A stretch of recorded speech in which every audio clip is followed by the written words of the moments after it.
여러분 안녕하십니까? 추석 연휴 잘 보내고 계십니까? 이준식입니다. 이 추석 명절이니 영상을 좀 짧게 찍겠습니다.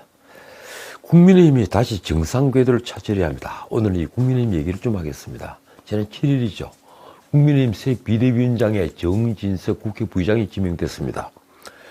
지난달 법원의 가처분 결정이 나오기 전까지 비대위원장을 맡았던 주호영이 불과 17일 만에 이 비대위원장 직무 정지가 됐죠.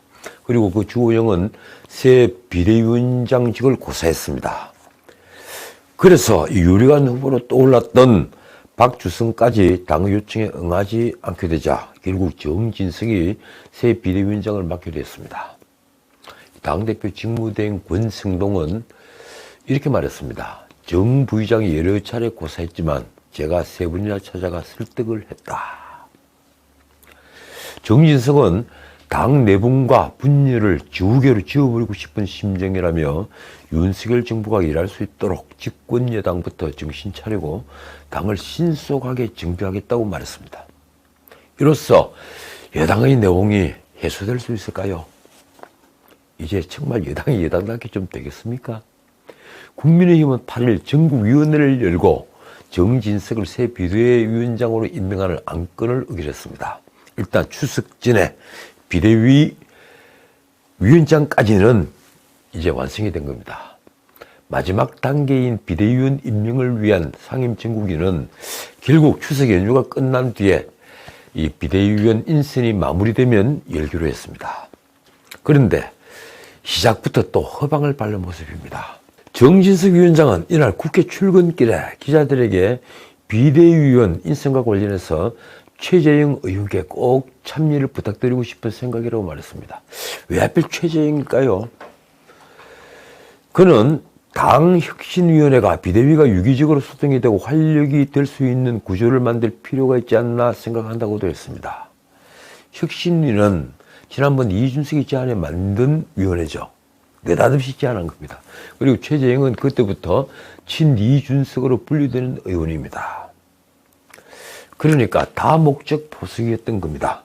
어쨌든 최재형은 이런 제안에 거절했습니다. 보도를 접하고 제가 먼저 정 위원장에게 전화해서 비대위원을 맡기 어렵겠다고 말했다. 최재형은 비대위가 출범할 정도로 당이 비상 상황이 아니라고 주장해온 내가 비대위원을 맡는 것은 적절하지 않다는 점을 전달했다고 설명했습니다. 과연 그뿐입니까?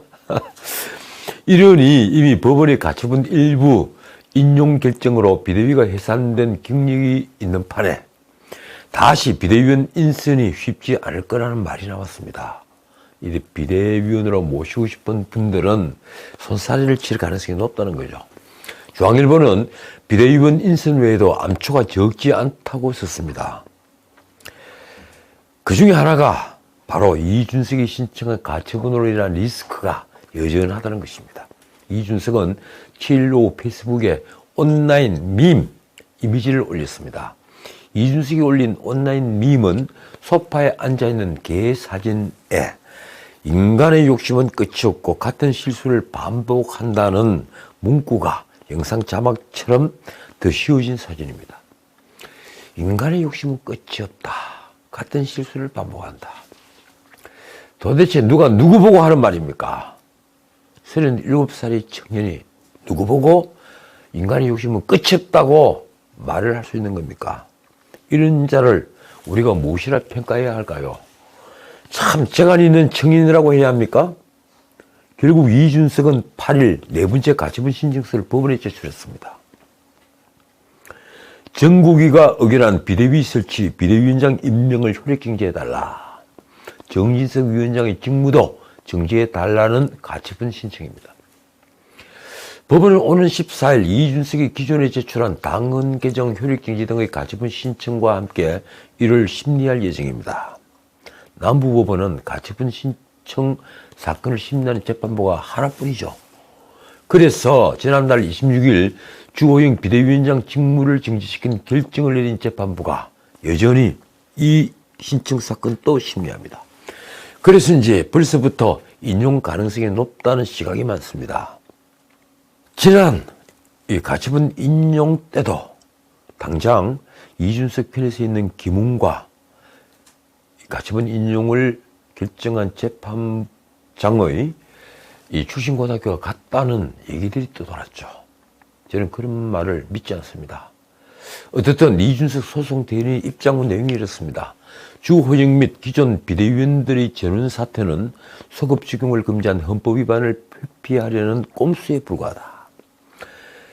선행 가처분 인용 결정에 의해 주호영 비대위원장과 비대위원들의 임명 및 비대위 설치 자체가 무효이므로 무효에 터잡은 새로운 비대위 설치, 새로운 비대위원장 임명 역시 당연 무효다.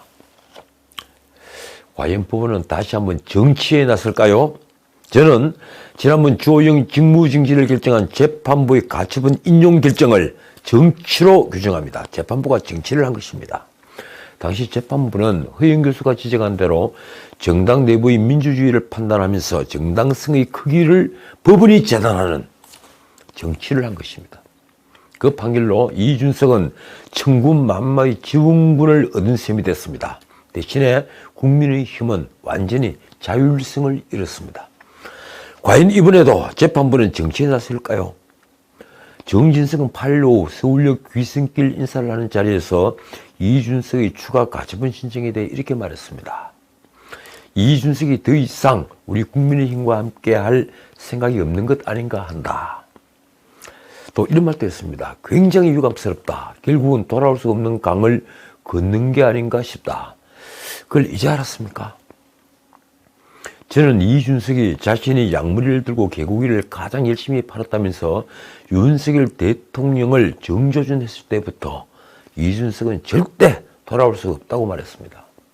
이미 이준석은 다른 길을 걷기로 결정했던 것입니다. 그렇지 않다면 이준석은 제가 늘 말씀드렸다시피 이번 사태의 가장 큰 패배자입니다. 그 어떤 경우에도 그는 국민의힘으로 롤백할 수는 없을 테니 말입니다. 그런데 솔직히 이번 정진석 위원장의 친윤 핵심 인사라는 것도 부담입니다. 조경태가 라디오에서 이렇게 말했습니다. 윤핵관이 후퇴한다고 발언해놓고 사실은 내용적으로는 훨씬 더 강화하는 듯한 느낌을 준다면 그야말로 당원들과 국민들을 우롱하는 행태가 되는 것이다. 정진석은 윤 대통령의 정치 입문 때부터 그를 아주 적극 지지했던 친윤 핵심입니다. 친이준석 혁신위원인 청년 정치인이죠. 천하람의 말이 이렇습니다. 결국 돌고 돌아서 정 위원장이다. 친윤계 인재풀이 한계를 드러낸 것 아닌가 생각한다. 글쎄 인재풀이 한계를 드러낸 건 아니고요. 찾다 보니까 그렇게 됐겠죠.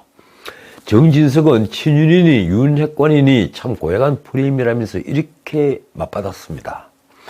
문재인 정부 때 핵심이었던 임종석 조국을 문핵관이라고 네이밍을 했었냐? 그 뒤에 덧붙인 말이 참 재밌습니다. 나는 윤 대통령과 1대1로 전화를 주고받는 사이가 아니다. 대통령실에 단 한 사람도 인사 추천한 적이 없다.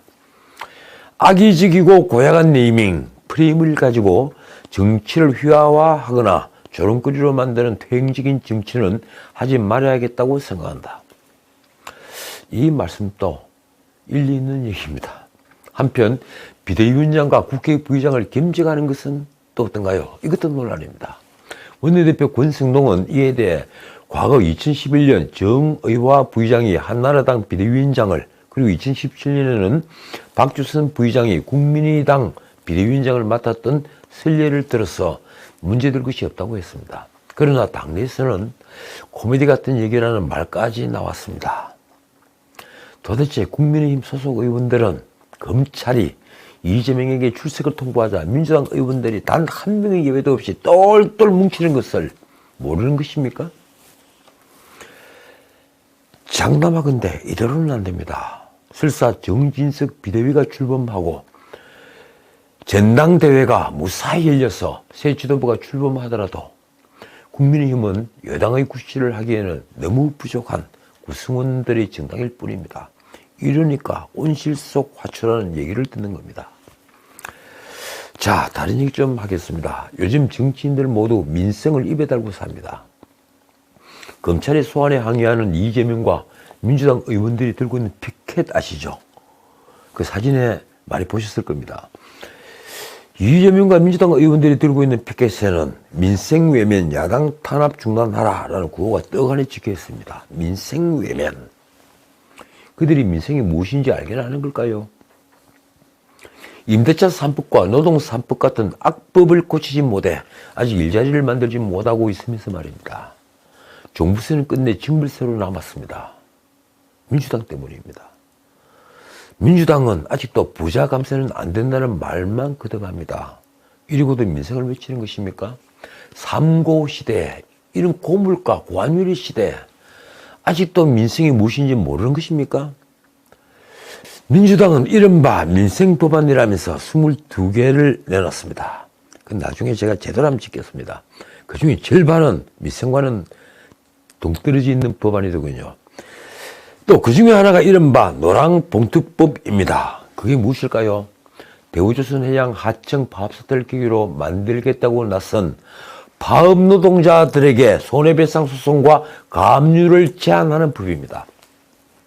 원식은 지난달 27일 열린 대우조선해양 대응 태스크포스 3차 회의에서 노동조합 및 노동관계 조정법 개정안 이른바 노랑봉투법을 적극 추진해서 국민과 노동자들이 목숨을 잃는 상황을 꼭 막겠다고 했습니다.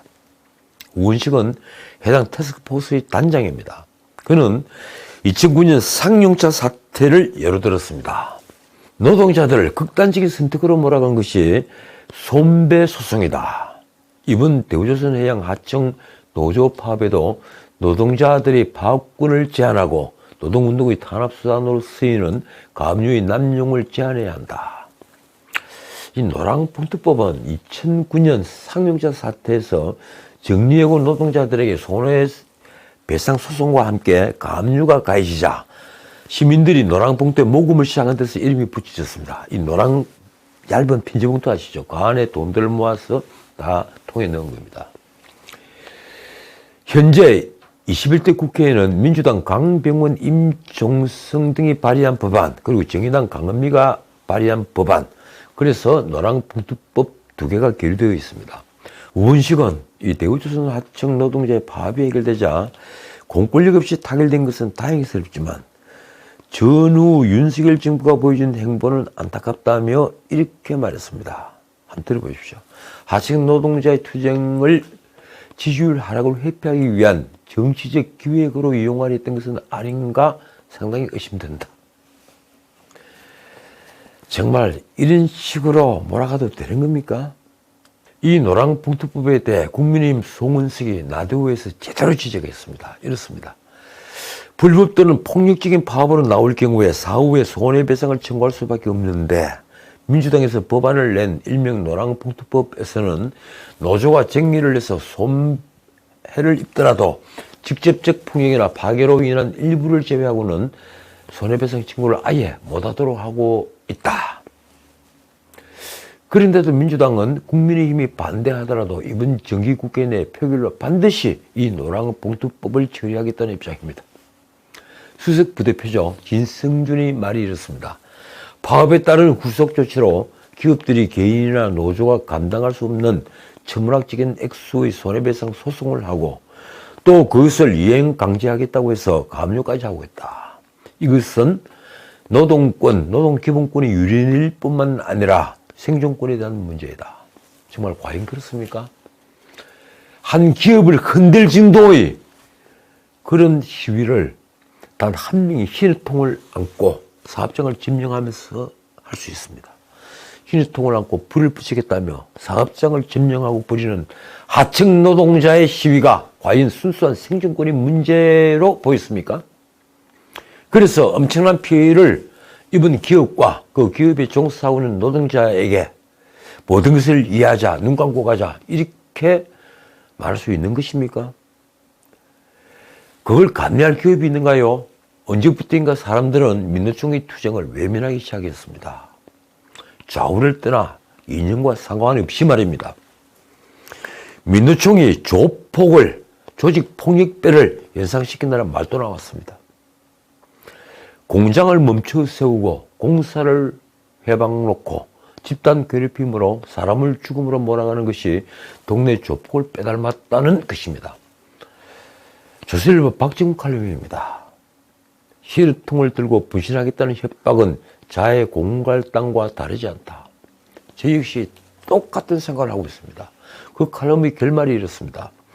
안 그래도 겁날 것 없는 좌충우돌 폭주 조직에 면책 특권이 날개까지 달아주겠다는 것이다. 저도 똑같은 생각입니다. 이 노랑봉투법은 우선 반민주적인 법입니다. 오늘은 여기까지입니다. 저는 모든 것은 그 끝이 있다고 믿는 사람입니다. 이 어지러운 세상의 끝이 평화이기를 간절히 기도합니다. 지금까지 전은식이었습니다.